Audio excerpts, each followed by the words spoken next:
Alors, Arnaud, j'étais un petit peu surpris par le jingle. Arnaud, au début de l'édition, j'ai prononcé un mot, terra au terme.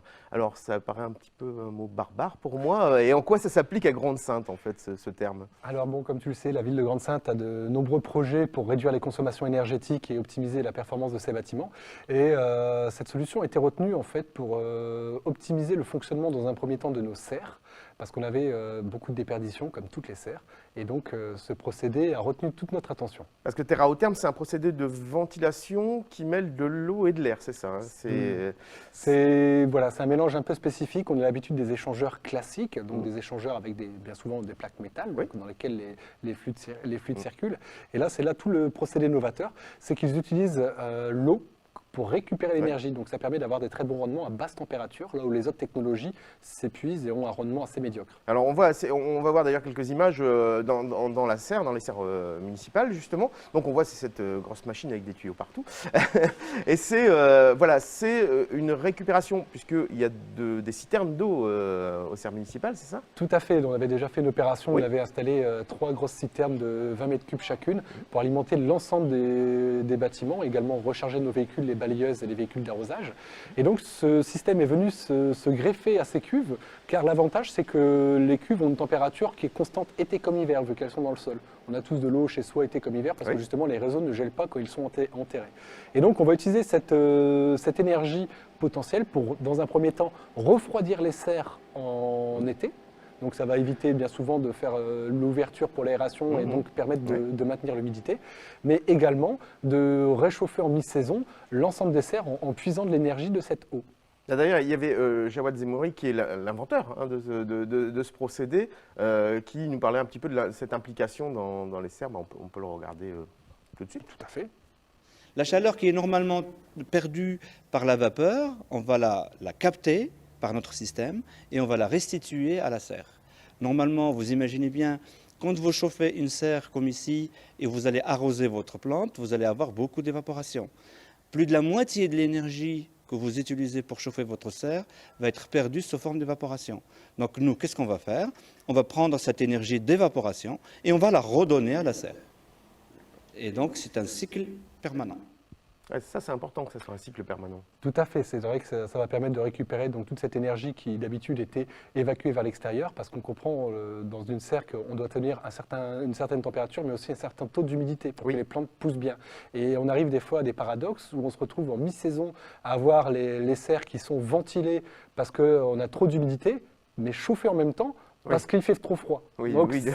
C'est le serpent qui se mord la queue, quoi. Voilà, ouais, pour un énergéticien, c'est un peu chagrinant.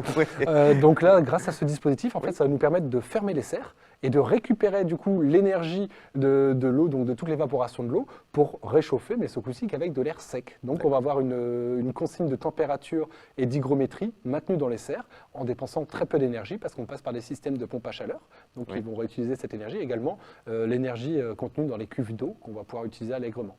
Et à contrario, l'été, ça va nous faire une climatisation naturelle parce qu'on va juste utiliser l'eau froide des cuves pour refroidir les serres. D'accord.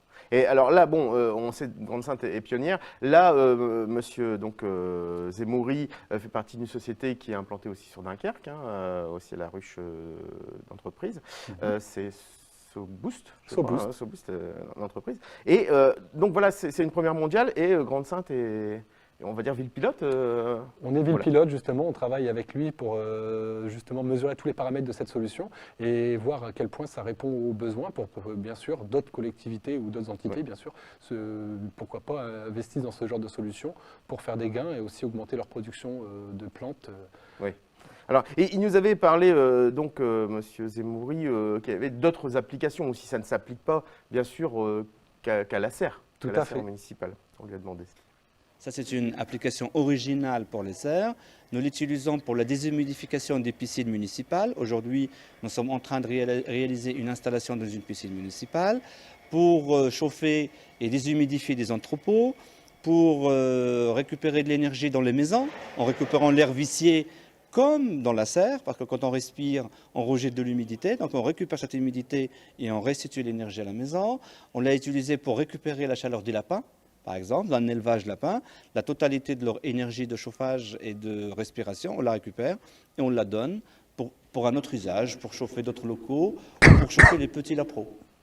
Bon, il n'y a pas d'élevage de petits lapins à Grande-Synthe. Pas encore, ça va peut-être venir, mais... Mais il y aura d'autres applications. Alors tout à fait, c'est vrai que ces problématiques énergétiques, on les a sur d'autres bâtiments. Donc on a également 2 autres sites qui sont sites pilotes à l'heure actuelle. Donc nous avons tout d'abord le gymnase du Nordover, où celui-ci, on réutilise justement l'air qui est extrait du bâtiment on récupère les calories de cet air pour réchauffer la pièce. D'accord, Donc, les sportifs... Voilà, donc là les sportifs, on va dire, vont dégager de la chaleur, et là où d'habitude c'était, on entrait de l'air qui était donc très froide, mais on perdait cet air la chaleur était directement évacuée dehors. Ce coup-ci, on récupère l'énergie avant de rejeter l'air dehors, et on va maintenir ce coup-ci une qualité d'air optimale pour les sportifs, parce que le système va être régulé par rapport au taux de CO2. Donc plus il va y avoir de personnes qui vont respirer, donc l'air devient plus vite vicié, le système va s'adapter pour garantir une qualité d'air optimale pour les sportifs. Et on a un deuxième autre site pilote. Celui-ci, c'est l'espace jeune du Moulin, parce que on a un gros problème de conception, enfin pas réellement un problème de conception, mais d'architecture, parce qu'on a toute une partie qui est en polycarbonate. Donc c'est très lumineux, très agréable, parce que dès qu'il y a un rayon de soleil, il fait tout de suite très clair dans la pièce. Mais le problème, c'est que le soleil amène aussi de l'énergie. Et on se retrouve très vite avec des températures qui montent, et on doit surventiler le bâtiment, tout en n'ayant pas forcément une température des plus agréables. Donc, par la solution SoBoost, on a développé un système qui permet ce coup-ci de récupérer la chaleur qu'il y a dans la pièce pour baisser la température. Et cette chaleur, ce coup-ci, va être transformée en eau chaude, ce qui va servir à faire l'eau chaude pour les douches. Toujours des applications. Hein. Voilà.